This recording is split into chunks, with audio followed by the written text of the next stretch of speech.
Misaotra antsika rehetra manjohitra ny televiziona malagasy. Ndeha omenatsika aloha ireo lohatenim-baovao. Nankalaza ny fetin'ny sorona na ny Eid al-Adha ny mpino silamo androany. Mitobaka eny an-tsena ny entana friperie, maro dia maro ny malagasy no misafidy sy manjifa azy ireny.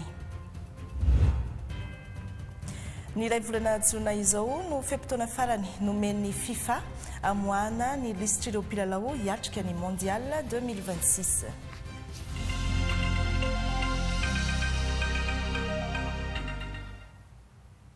Miarahaba tompoklasy sy tompokivavy manasantsika rehetra anaraka ny fampahalalam-baovao.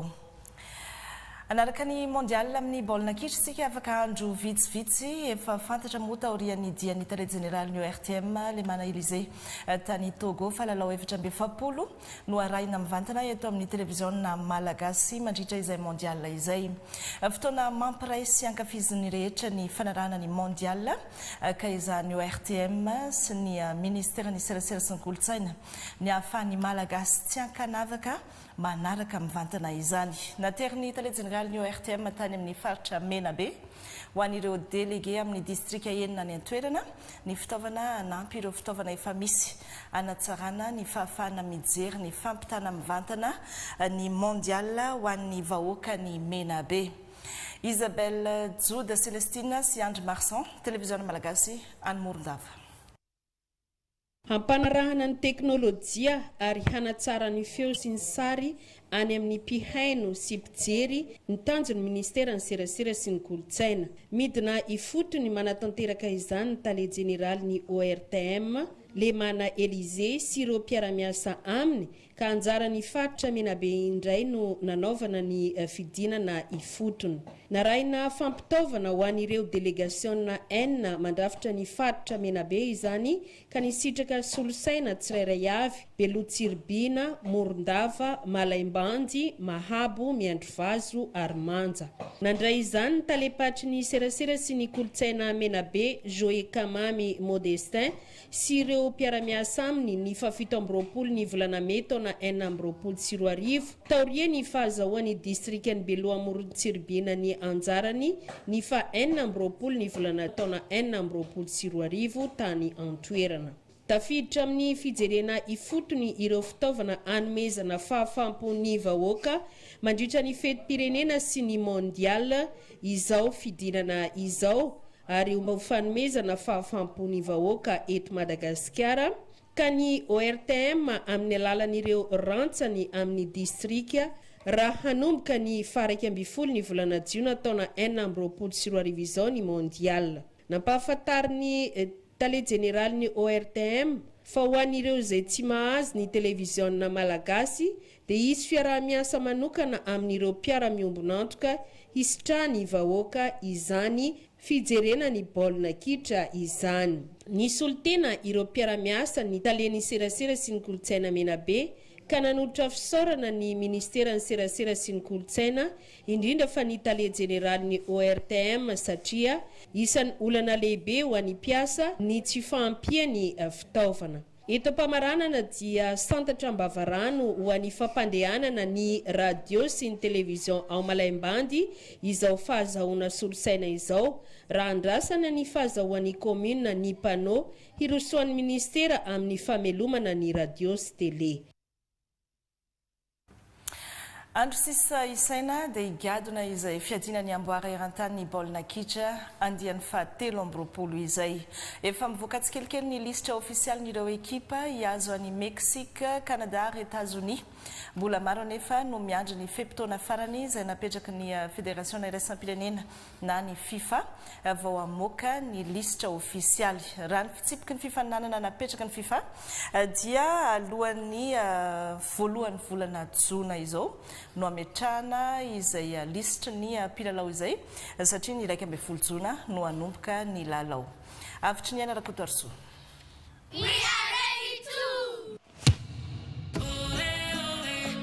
Ekipa 20 amin'ireo 26 no tsy mbola namoaka tamin'ny fomba ofisialy ny lisitra ireo mpilalao hiazo ny fiadinany amboara eran-tany baolina kitra. Ho an'ny Black Stars any Ghana dia 20 ireo natsoin'ny mpanazatra Carlos Queiroz hiatrika ny fampivondronana saingy raha ny fitsipiky ny FIFA dia tsy latsaky ny 3 ary tsy mihoatra ny 9 mirahalahy no afaka andrafitra ny ekipa pirenena ho an'ireo firenena namoaka ny lisitra pilalaony dia samy nanana namoany azy tena mitambazotra tserasera sy ny aterineto ny firenena tsirairay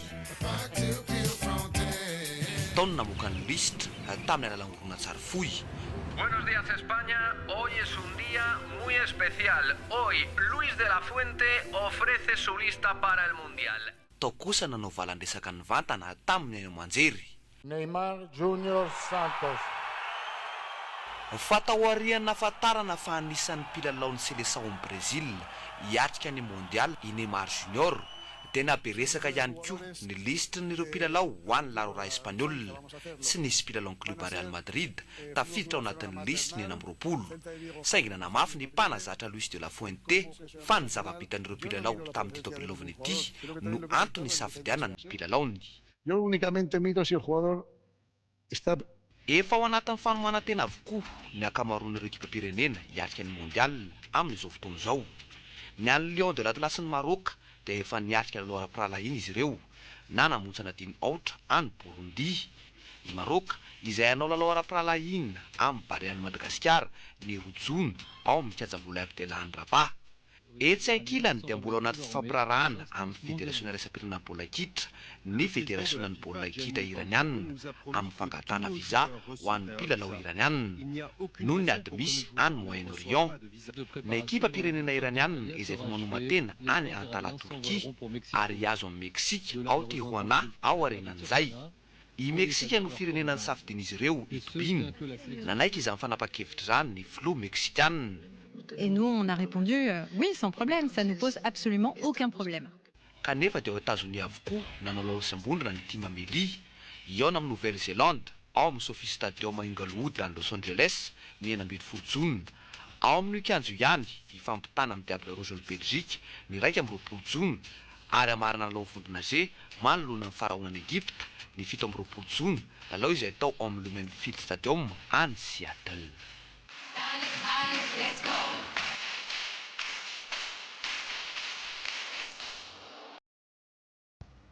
Efa resaka fanatanjahantena ihany sika indraimbava amin'ny taranja lavalava ratsy ny vokatra ho an'ny Maki Ladies teo amin'ny andro faharoa ny fiadiana ny amboarany Afrika na ny Rugby Africa Women's 2026 Skadi Performance Division.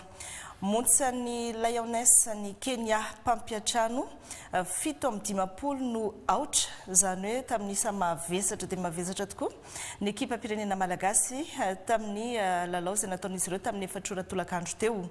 Ratsaivina dia efa ny baby faharesena 2-20 no 10 nanoloana ny Afrika Atsimo ny Maki Ladies teo amin'ny andro voalohany mila mipata fandresena nefa ny ekipa pirenena raha te hijanona ao amin'ity Skadi Performance Division ity i Madagasikara izay ifandona amin'ny Uganda amin'ny andro fahatelo farany ho an'ny lalao izay atao amin'ny alahady 3 Mei ho avy izao.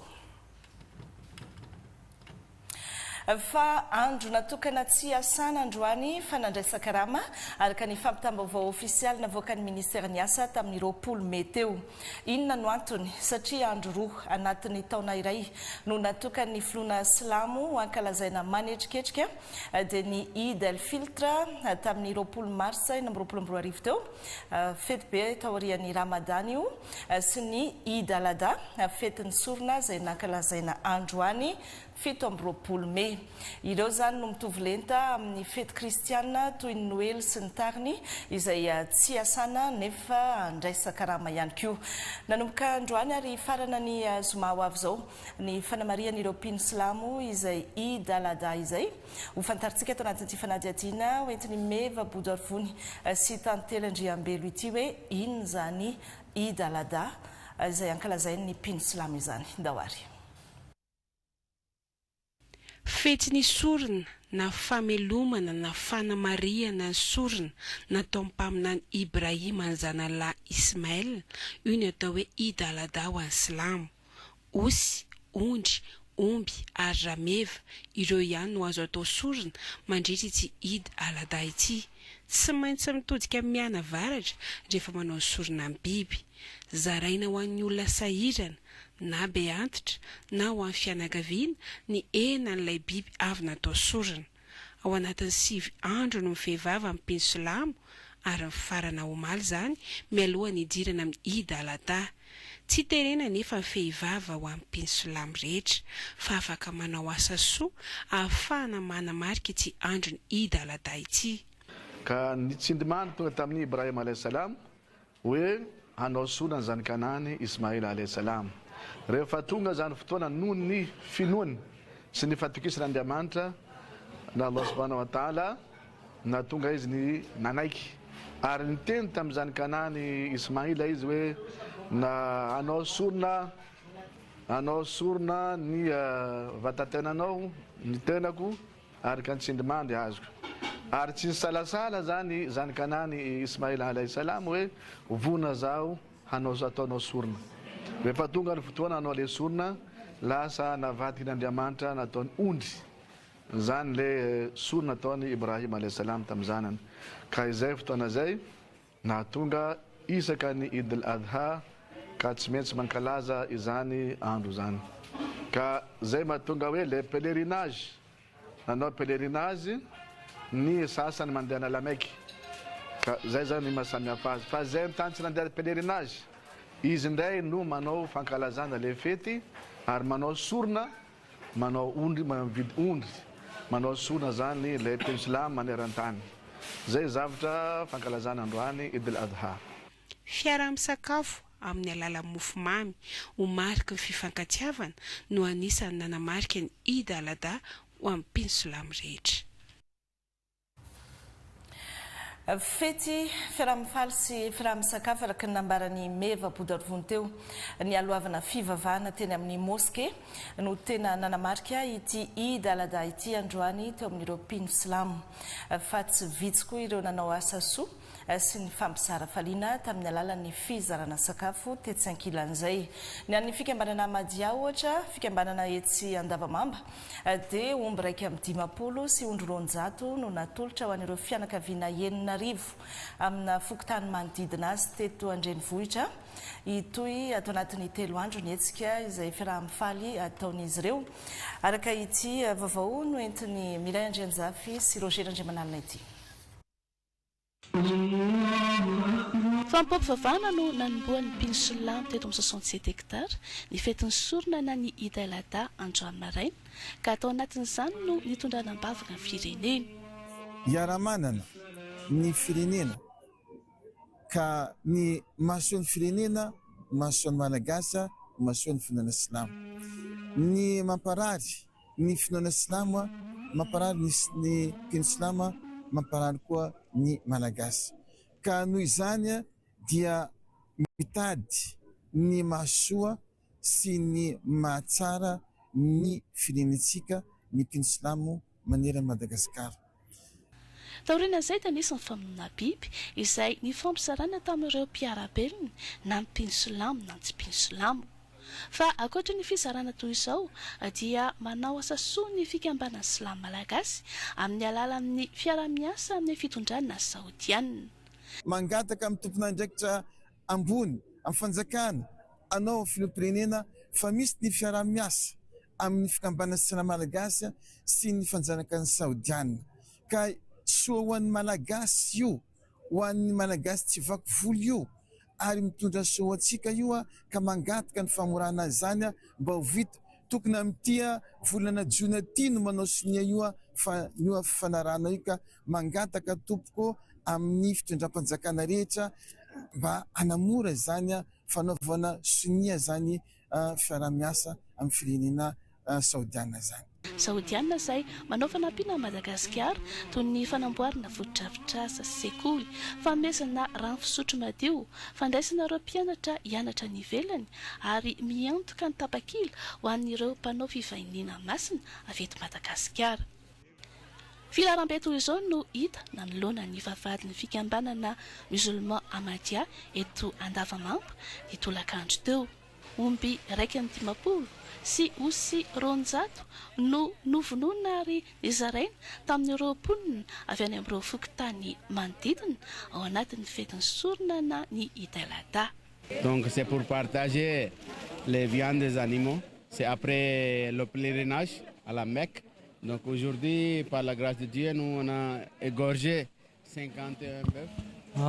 Fety moa zany izy ity dia aorinan'ny fivaniana masina tany Lameka dia manao an'izao zay fahatsiarovana ny sorona zay nataon'ny Abrahama tamin'ny Ismaïl. Fa omby moa zany izy amin'izao fa ondry izy tamin'ny Abrahama dia zay mieritreritra ny zara hena amin'ny famille enina arivo dia ankoatran'izay moa zany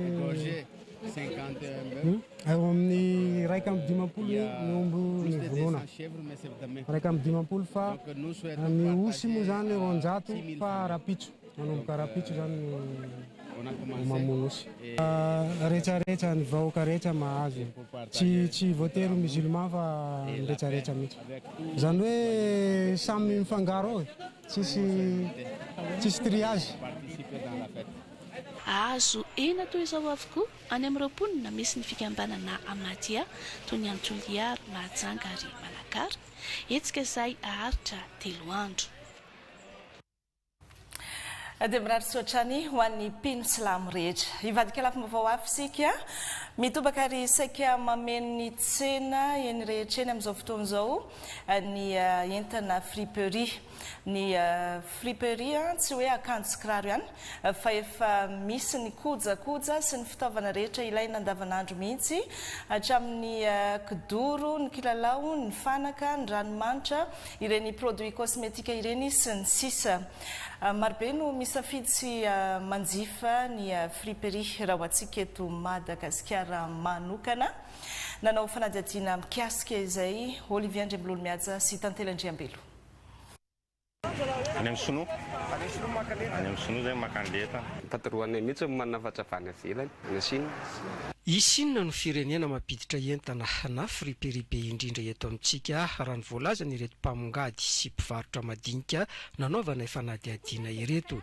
Misy ihany ny entana avy any amin'ny firenen-kafa toy ny avy any Europa fa vitsy no sady sarotra mido izy ireo noho ny vidiny somary ambony kokoa raha mitaha ny amin'ny avy any Chine. Manomboka amin'ny 2 hetsy ariary ka hatramin'ny 7 hetsy ariary ny baolina iray eto amin'ny mpamongady. Miankina amin'ny habeany, ny karazany, eo ihany koa ilay antsoina hoe premier choix, deuxième choix sy ny sisa mamaritra ny vidiny. Manaraka izay koa ny vidiny eny amin'ny tsena hafa ny mitsingoloka lafo kokoa ny miantona. Ny fotoana mangatsiaka tahaka izao ny tena be mpividin'ny friperie. Raha baolina 520 isan'andro no mivoaka teto amin'ity grossiste sendrana ity teo aloha dia efa niakatra 30 isan'andro tato anatin'ny andro vitsivitsy. 30 baolina isan'andro arakarany. Ina tena mandeha amin'izany? Kanjanak'y zao no tena mandeha ato aminay amin'izao. Mora, mafy, antony safidy avy amin'ireo mpanjifa sendranay. Friperie zany hitako hoe mafy sady tsara. Zay no mahatonga anay le misafidy hoe friperie no faina rehefa. Fa ianao hoe hatramin'izay rehefa mpanjifa friperie sa misy fotoana ihany fa vidy any amin'ireo vaovao. Hatramin'izay ka vidiny no mirary. Zay zany mahatonga anay. Ie, mpanjifa friperie foana. Hatramin'izay? Ie, fripo mafy sady tsara. Ambodiny sotry Andravoangy Mahamasina ambom-peonan'ny mpanjifa friperie ary efa saika ahitana azy avokoa rehefa mety ho tsena eny amin'ny fokontany rehetra eny. Miakatra ny filana na ny tahan'ny mpanjifa mazava ho azy miakatra ihany koa ny fanafarana na ny fidiran'ny friperie eto amintsika.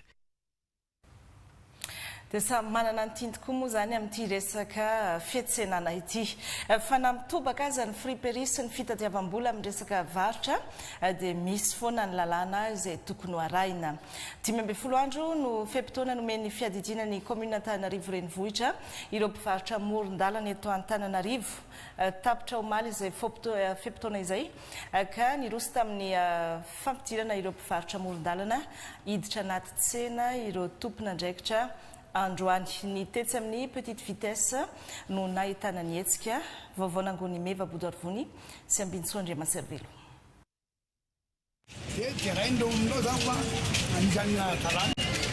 Eto amin'ny PK0 eto Soarano hatreo amin'ny petite vitesse no nanomboana ny fandaminana ireo mpivarotra hiditra ao anaty tsena. Mpivarotra amoron-dalana mahiriny 700 no ezahana naraka ny lahy mapetraka ny fiadidinana commune Antananarivo renivohitra. Nidina ifotony nandrindra ny fandaminana ny talian'ny tsena eo anivon'ny commune.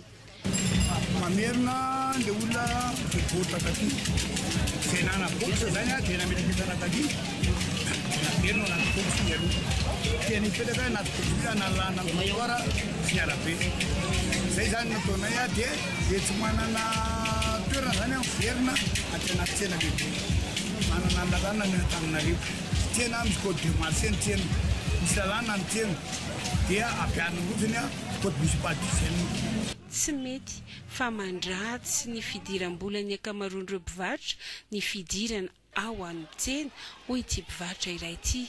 Tsy mahasarika velively ireo mpividy ny ao anatin'ny tsena hoy hatrany izy nanamafy ary naneho hevitra taminay.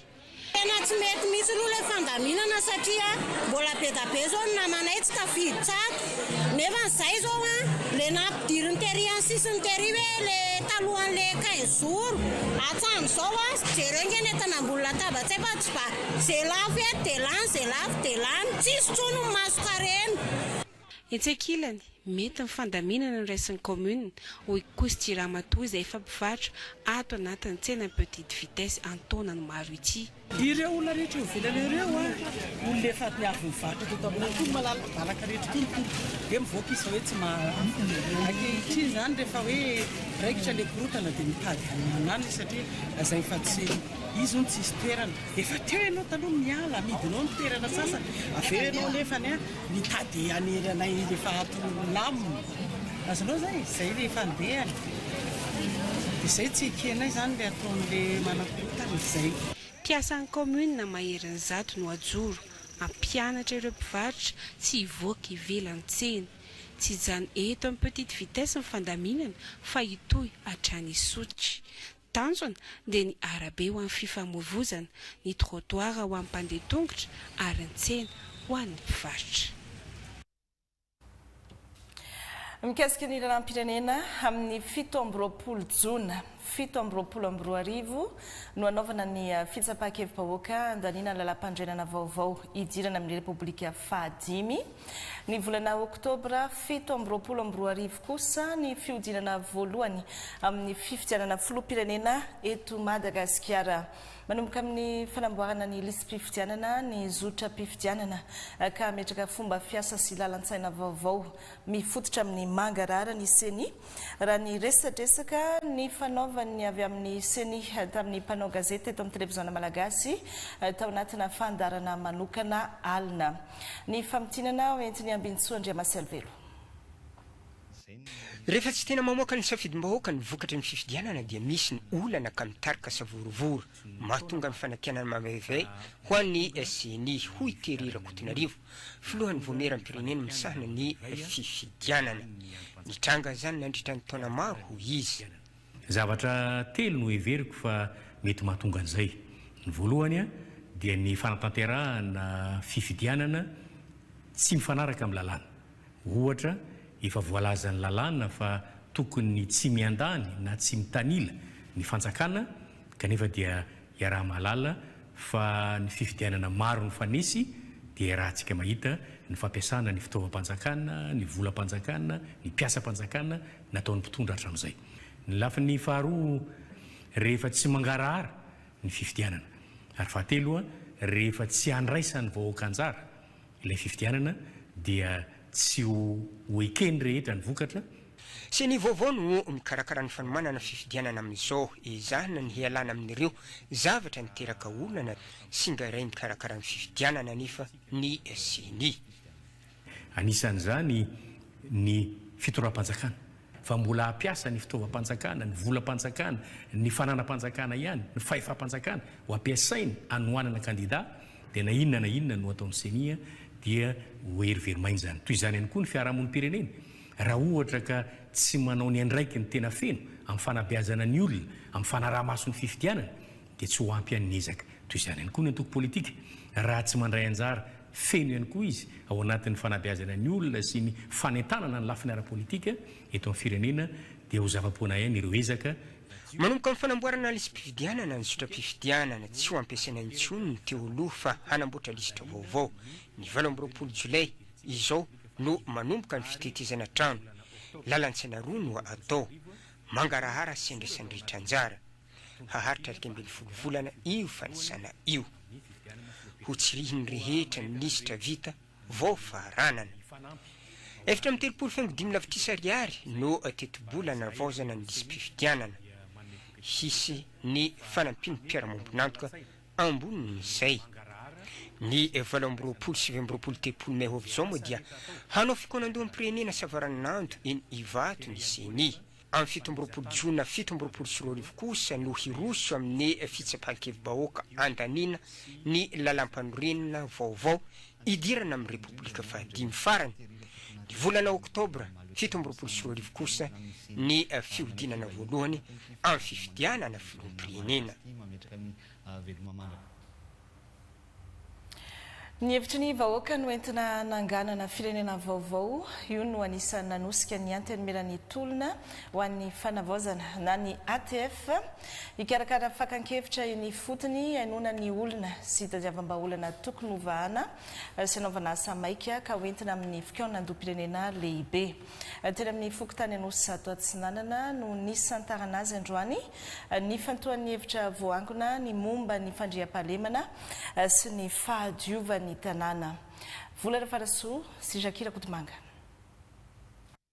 Ho an'ny teny amin'ny fokotany anosy ato Atsinanana ao anatin'ny boriboritany faefatra dia ireo olana sosialy ny fotony mamparara ny vahoaka sy ny ravi-pitantanana eo anivon'ny fokotany no nakana ny hevitra izy ireo tamin'ity fakakevitra no karakarainy ny antemirany tolona ho an'ny fanavaozana ity. Nataon'ny ATF zao fandaharam-potoana izao mba ahafahan'ny vahoaka ity fotony tsy ho tovitrano miony momba ny concertation nationale alelain'ny ATF koa ny manontany ny hevitra ireo vahoaka ireo mahakasika ny zavatra ilainy zareo. Antsinjaraina efatra izy io dia ny fandriam-pahalemana eny fotony izay ilain'ny vahoaka ao anatin'ny fitondrana manaraka eo indray dia eo ny fahadiovana sy ny resaka sosialy ny asa maika izay takin'izy ireo amin'ny fitondrana mahefa sy ny torana fanavaozana amin'izao fotoana izao satria izay ny fototry ny fiainam-bahoaka ety satria raha malala ny faritra ivatoitony rehefa tonga ny fahavaratra dia difitra izy dia ho an'ny azy ity fotony ako hoe rafitra manahoana ny tediavinareo anatrehana izany fokotany izany rafitra fokon'olona vesa fokotany satria raha ny ATF dia manana vinakevitra izy hoe tokony hisy zany ny chef fokotany izay dia tena fidina ao anatin'ny ihany ary tokony misy koa ny rafitra fokon'olona satria raha tsy mainga aty mandray ndraikitra ny fokon'olona dia lasa miravoravo tanana izy ohatra akaiky ndresaka midina pokon'olona ireny mendrika ireny raha verina satria mirary mandrindra n'izany fandriam-pahalemana izany. Manana ratsamangaika ny anivon'ny fokotany ny ATF ho tetezina kana hevitra toy izao avokoa ireo boriboritany rehetra ato amin'ny komina Antananarivo renivohitra. Satria ireo vahoaka ireo no maso-mandida ireo vahoaka ireo no mampindrana fahefana ho an'ny olona izay ho fidiny ao anatin'izany aorian'izany ananganana firenena vaovao izany. Hifarana ny 3 jona izao ny hetsika ary ny hevitra rehetra voangona dia atolotra amin'ny daty io ihany amin'ny mpitondra fanjakana mahefa hifampitiniana mandritra ny fanokafana ofisialy ny fikaonandoha amin'ny pirenena. Nanomboka androany ary aritra 3 andro ny atrikasa fampahafantarana ny voka-pikaroana ataon'ireo mpampianatra pikaroka ao amin'ny sampam-piofanana aisoratra sy ny siansa mahaolona eny anivon'ny Université n'Ankatso.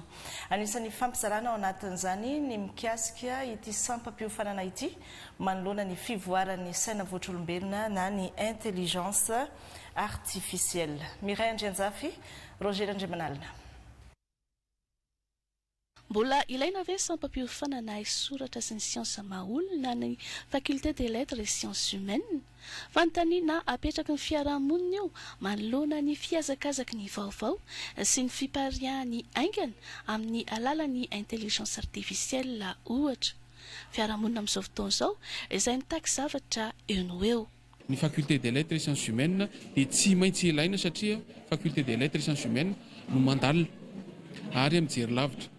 satria raha vao tsy mieritreritra an'izay ny fiarahamonina antsika dia lasa hitantana ny zavatra isan'andro san'andro dia lasa tsy hivoatra. Dia izay no hoe mila namafisinay zany atao amin'ny faculté de lettres sciences humaines hoe mila ilaina foana ny mandinika lalina sy mijery lavitra. Na eo aza izay fandaniana sy fikarohana lalina sy maharitra izay dia hiezaka ireo mpampianatra pikaroka ao anatin'ity lalam-piofanana ity ampifandanja izany amin'ny zava-misy amin'izao fotoana izao. Mamorona karazana parcours na lalam-piofanana mamolavola tanora hoe ho vita hoe mba ahafahana hoe misehatra ao anatin'izay le hoe fiarahamonina mandeha malaky be izay satria ny intelligence artificielle itsika rehetrarehetra vita ao anatin'ny fotoana foana zavatra rehetrarehetra dia mila koa zany zahay mahafantatra an'izay hoe ahoana ny fomba ampiasana an'izay mba tsy ho taraiky zany izay na ny mpianatra volavolanay sady afaka mandalo lalàna no afaka koa hoe mandeha manaraka ny rythme ny fiarahamonina antsika izay mandeha malaky be amin'izao fotoana izao. Famelabelarana ao anatin'ny fampahafantarana voka-pikarohana ka nanasana ireo mpampianatra pikaroka rehetra ao anatin'ity sampam-piofanana ity miaraka amin'ireo tanora mpianatra hiditra ao anatin'izay sehatra izay avy eto amin'ny oniversité n'Antananarivo sy avy any amin'ny oniversité avy any amin'ny faritany etsika izay aharitra 3 andro. Mifandraika amin'izay resaka fikarohana izay ihany fantatsika ve fa mamono olona tapitrisany maro isan-taona ny tohitry ny microbe amin'ny fanafody na ny résistance aux antimicrobiens antsoina ihany koa hoe RAM. Sehatra maro no ahitana azy indrindra fa ny lafiny ara-tontolo iainana ka noho io antony indrindra dia nisy ny atrikasa ny arahany teo anivo ny tontolo iainana, ny fahasalamam-bahoaka, ny fahasalaman'ny biby sy ny fikarohana ara-tsiansa nandiniana ny fanamafisana ny ady amin'izay tohitry ny microbe amin'ny fanafody izay. Keita Revila sy Ajara Safin'ny Piasa no nanao ny ango-baovao. Araka ny tombana maneran-tany dia nahafaty olona manodidina ny iray faingo 720 tapitrisa ny tohitry ny microbe amin'ny fanafody na ny résistance antimicrobien tamin'ny taona 2022. Raha ny eto Madagasikara kosa dia mitotaly 710 ny fahafatesana mifandray amin'ny vanim-potoana io. Akoatra ny fiantraikany ara-pahasalamana dia misy ihany koa ny olana ara-tontolo iainana ateraka izany toy ny rano maloto, ny fako avy amin'ny fanafody antimicrobiana ka mahatonga ny aretina sarotra tsaboana sy ny maro hafa ka miteraka ny fahafatesana. Ireo antony ireo no nampidirana ny lafiny ara-tontolo iainana ao anatin'ny ady amin'ny tohitry ny microbe amin'ny fanafody na ny RAM mba ho fanamafisana ny paikady, ny fisorohana, ny rafitra fanaraha-maso ary ireo vahaolana maharitra amin'ny zava-misy eto Madagasikara. Ary raha tsy manao an'izay ady izay isika na ty amin'ny prévention na any amin'ny ady tena hoe ady amin'izay tohitry ny fanafody amin'ny microbe izay dia amin'ny 2050 dia ho betsaka noho ny tratran'ny cancer ny fahafatesana vokatra izay résistance aux antimicrobiens izay. Dia tiana koa ny manamarika fa ny résistance aux antimicrobiens dia tsy mahakasika fotsiny ny fahasalamam-bahoaka fa ao ihany koa ny fahasalaman'ny biby, ny fahasalaman'ny olombelona sy ny resaka sakafo zany satria mihodinkodina ao anatin'izay io antimicrobe, io microbe résistant io ka raha tsy miady amin'izay isika dia ho tonga ny amin'izay ny tarehimarika ny ao anatiny. Mpisehatra maro moa no nandray anjara amin'izao atrikasa izao izay ahitana ny teo anivo ny sehatra ny tontolo iainana, ny fahasalamam-bahoaka, ny fahasalaman'ny biby, ny fambolena, ny fikarohana ara-tsiansa ary ireo mpiara-mombon'antoka, ara-teknika sy ara-bola. Voarakitra anatin'ilay antsoina hoe RSU ny listra sy ny mombamomba ny fiampiainan'ny olona marefo eto Madagasikara. Misy 2.4 tapitrisa izy ireo no anatin'io RSU io manerana nosy ka ny fisian'ity registra ity no manamora sy manafaingana ny fizarana toana sy tosika omeny ny fitondram-panjakana ireny olona marefo sy sahirana ireny. Tany Vatomandry no nitondran'ny ministry ny mponina fanazavana misy kokoa mikasika ny RSU sy nanomezana toana isan-karazany ihany koa an'ireo olona marefo sy fikambanam-behivavy ary ireo mpanao asa tanamaro.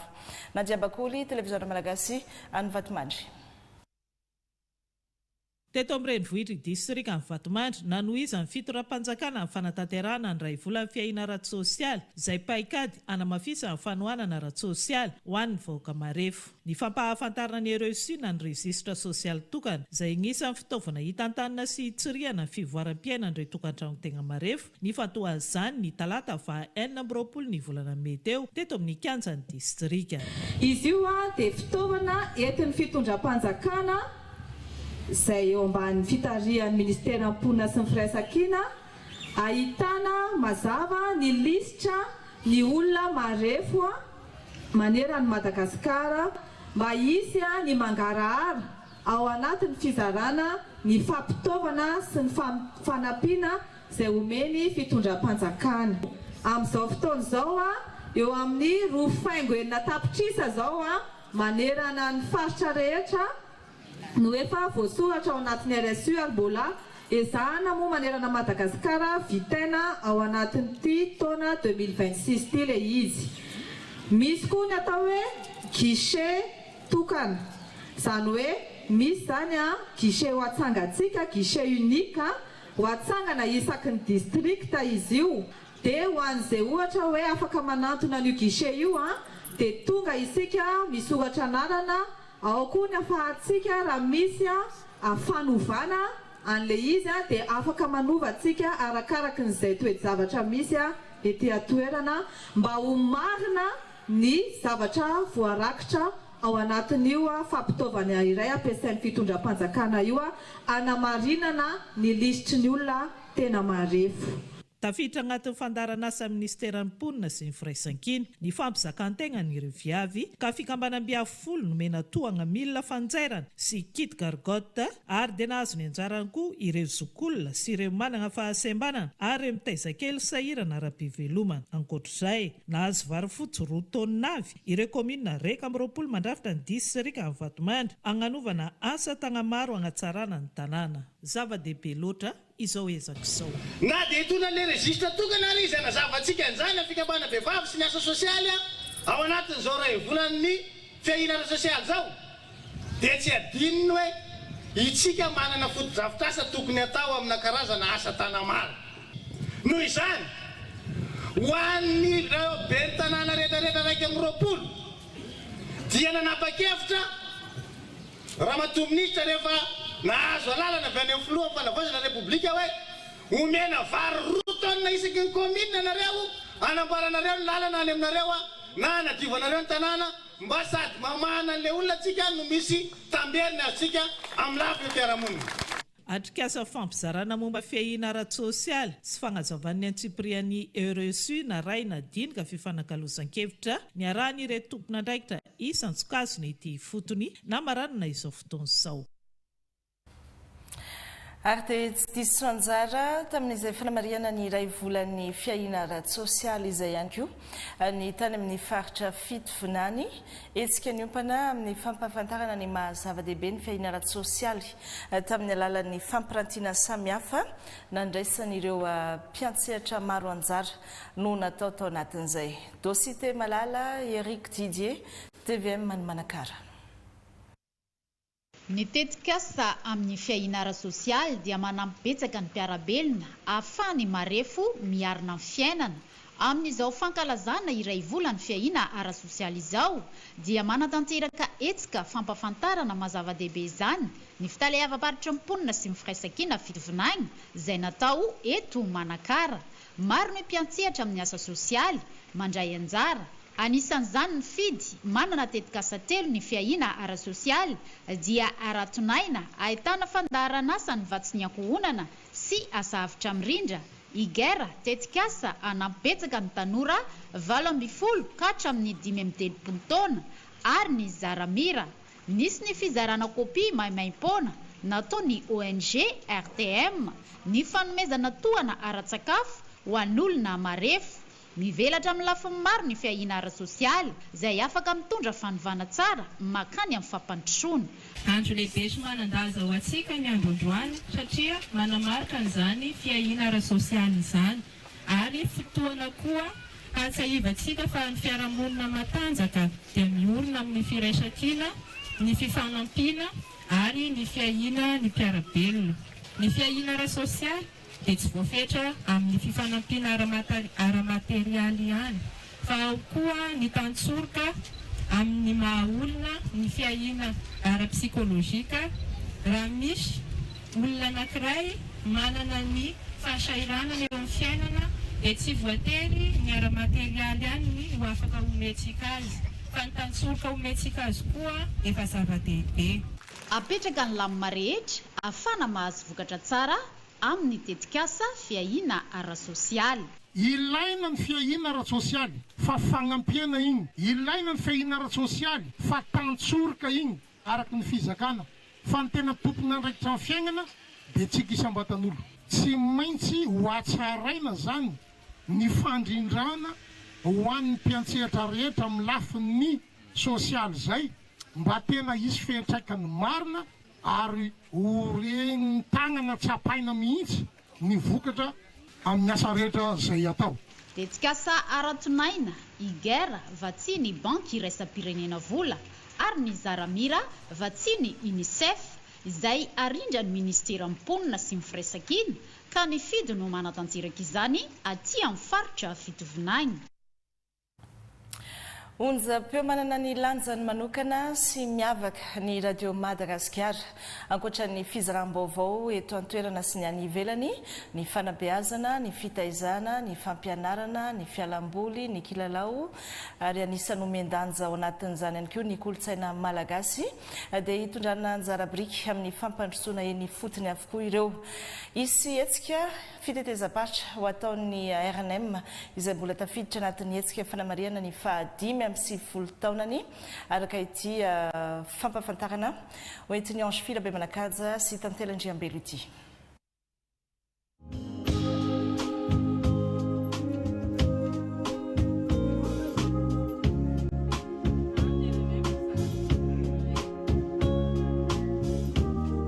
Hotendrena mivantana ho ankafizin'izay rehetra hamaly ny fanasany RNM ireo feonkira famantarana ny radio Madagasikara sy ireo hira miavaka mandravaka karazana fandarana samihafa na ny talonany ankehitriny. Ho afanaina amin'ny gadona maro loko ny lanonana hoy ny ekipan'ny orkestra rezika. Fananany malagasy ny radio Madagasikara izay tompony tsingerin-taona ankalazaina ka omeny izy ireo fahafampony rehetra. Any malagasy ray manontolo ny RNM dia ny zavatra osio zany dia taratra izay. Zany ho tetezina hatrany avaratra, mandalo eto voatany, atsinanana atsimo andrefana ka hatrany atsimo, dia ho tetezina koa ny vanim-potoana, tetezan'ny RNM hatramin'izay.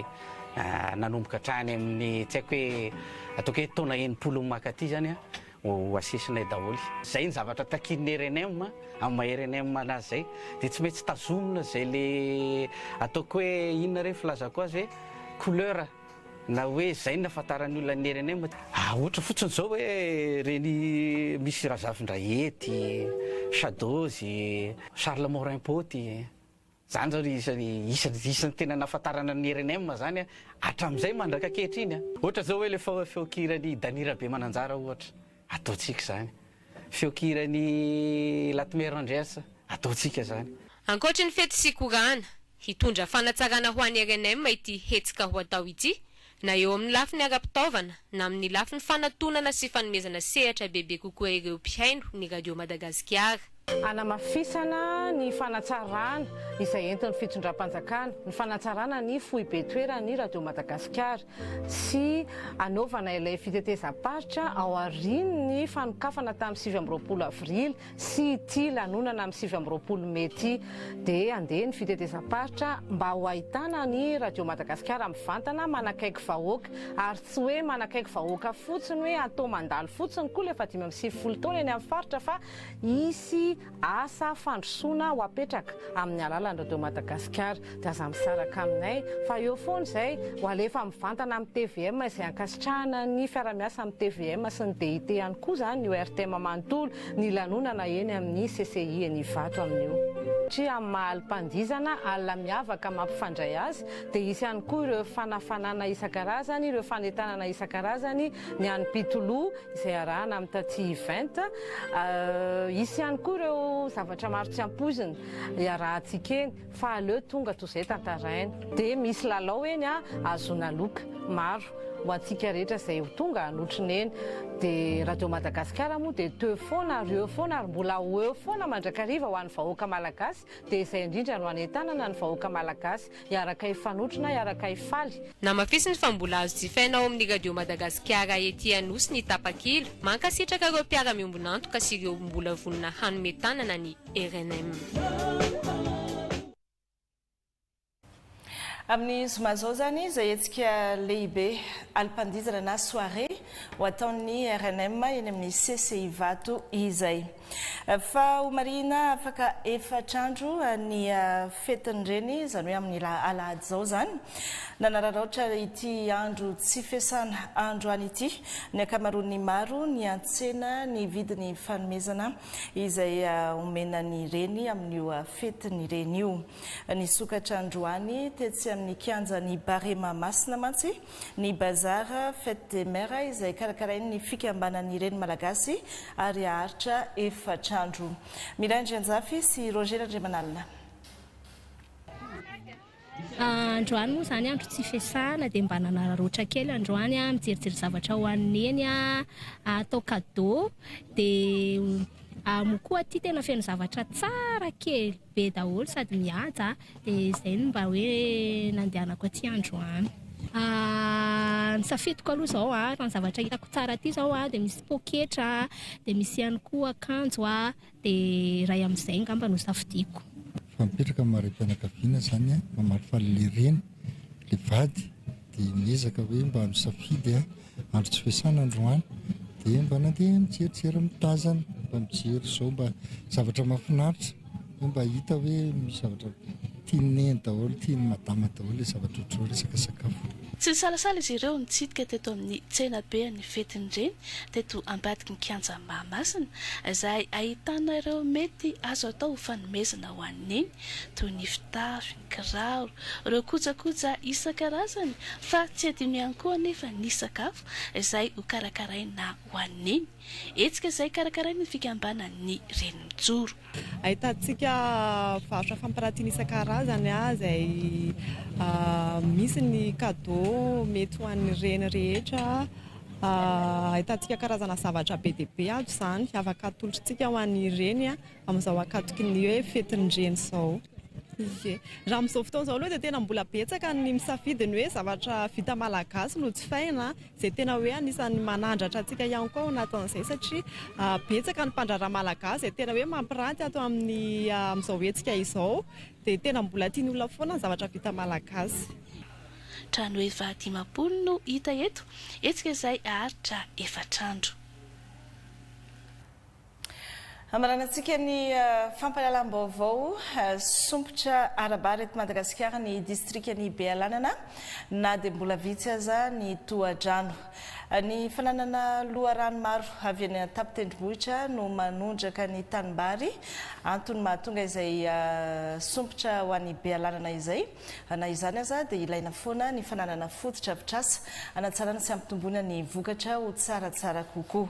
Efa manomana ny hetsika festival vary miakatra ny any Bealanana amin'izao fotoana izao. Ambintsy Andriamaservelo no hitondra misimisy kokoa ny andindininy. Toy izao ny fanao amin'ireo rano sy ireny rano maro aty Bealanana asiana tsatoka mitazona esikesika na fasika na kora ary vato ny sakany rano ny ireny rano dia misofotra azahoana sakelika tohadrano ny anarany. Anjato ny toy izany raha manodidina ny 5 ny tohadrano vita amin'ny sima nataony fanjakana.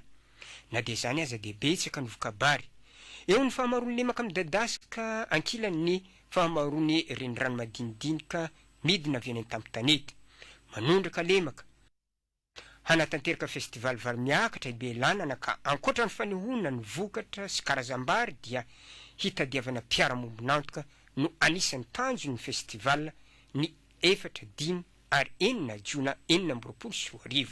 miantso anareo mpitondra fanjakana isan'ny ambaratongany mba ho tonga anditsiriky lemaka izay misy atao amin'ny district Belana satria raha voatrandrikatsika reo lemaka zay mbana tsy voavolo vary amin'izay miteny zao dia miheny tegna miheny ny fagnafarantsika ny vary avy any velany ilainy mihitsy zany ny fagnofanagna ireo tantsaha amin'ireo fitaovagna zay ilainy satria amin'ny andro voalohany dia manao présentation fomba fambolem-bary aminay atao magnanjao amin'ny andro faharozany misy karazana hoe fikonandoha samy magnambara fitaovagna manakory mo ny tegna ilaintsika Belanana mahavaolagna atsika ary mampitombo vokabary amintsika district Belanana sabotsy amin'izay zany fandravogna zay par commune matoa maro ny vokabary ety Belanana dia ao dia ao ny fikajinan'ny tontolo iainana ny antsasa manila andreo commune roapolo dia nahazo famatsimbola ny crédit carbone tanjona ny hazon'izy rehetra izany etsy ankilany antoko ny fahafahamiasa mamokatra ny